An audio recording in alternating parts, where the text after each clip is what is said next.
Well, it has been quite a year for Gwyneth Paltrow. She made headlines with her guest starring role on Glee. She was nominated for an Oscar for her song Country Strong. And now she's written a book, a brand new cookbook, which is already climbing the bestseller list called My Father's Daughter. Gwyneth joins us right now to do a little cooking here this morning. Gwyneth, good to see you. How are you? Me too. Good. Thanks for having me. This was a wonderful tribute to your dad. Did you guys cook a lot when you were growing up? Yeah, we started when I was kind of 18, 19 is when we really got obsessed with it and really started, watching the Food Network when it was really instructional, and we'd sort of cuddle up on the couch and watch the shows and then try to recreate the meals, and it just was the kind of thing that was like a real bonding experience for us.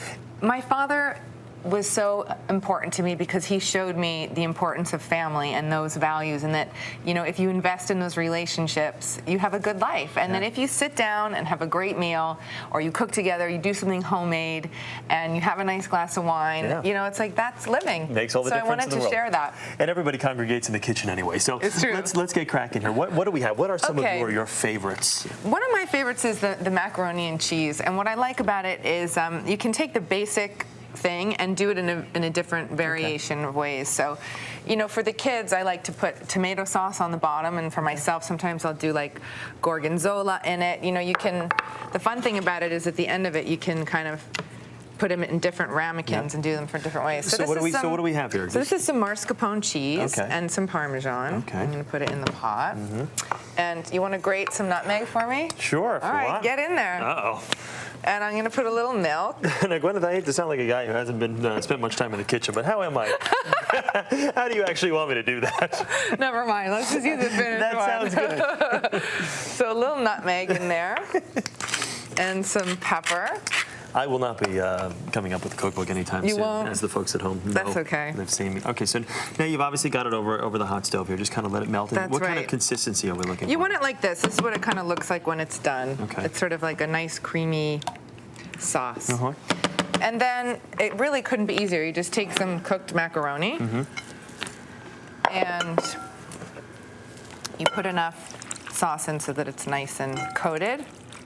And you said you like to put tomato sauce in there too. The kids like that? Well, it's funny. If you put tomato sauce in the bottom, they think it's like a little surprise, So what I like to do for them is at the bottom of the dish, you take some tomato sauce. You could have a jarred one, or you could. I also have a good recipe for a slow-cooked tomato sauce in the book that I always have in the fridge just because I use it in so many things. And it's a nice little taste to it too, huh? A little something different. Yeah, exactly. So if you do that. Yep, I'm gonna pour it in? Yeah, go for it. That much I can do. All right, good.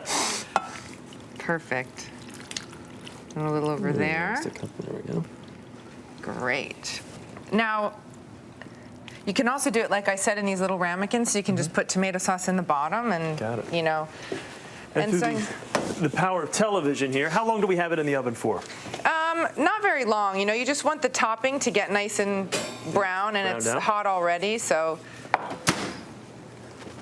no burning yourself? Okay, good. No, it's good. And that's what it looks like just all done. Just a little more Parmesan on top and in there. And like I said, you just want to kind of keep checking on it to make sure that you don't burn it. Yeah. And that's what the finished 10 product minutes, looks like. something like that. Looks good. I'm actually going to give it a shot. What else do we have here that I know that you so this is your favorites? This is a hot niçoise salad, which is a recipe I came up with in London one day. It was very cold, but I was in the mood for a niçoise salad, so I thought, let's do a hot one. And it's great because it's a one-pan dish. You crack the egg, you get the tuna, everything in there, and stick it in the oven, and it's kind of done. And it's an elegant, nice dinner or lunch. It's super easy, too. Super easy is great. You say those look nice and healthy. I'm going to go right back for the macaroni and cheese. It's actually really, really good. The tomato sauce. I've actually never had macaroni and cheese with a little tomato sauce in it. It's kind of fun, right? It's very good. Let me ask you this. You have one cookbook now. Do you have enough recipes for another one, potentially? No, not yet. But it's good. And this is 20 years of my cooking in this one book, so maybe in 20 years. It's really, really great. No, it's a tremendous success, and it's great to have you here. Thank you for doing this for us this morning. Thanks for having me. Really, really appreciate it. Gwyneth Paltrow, everybody.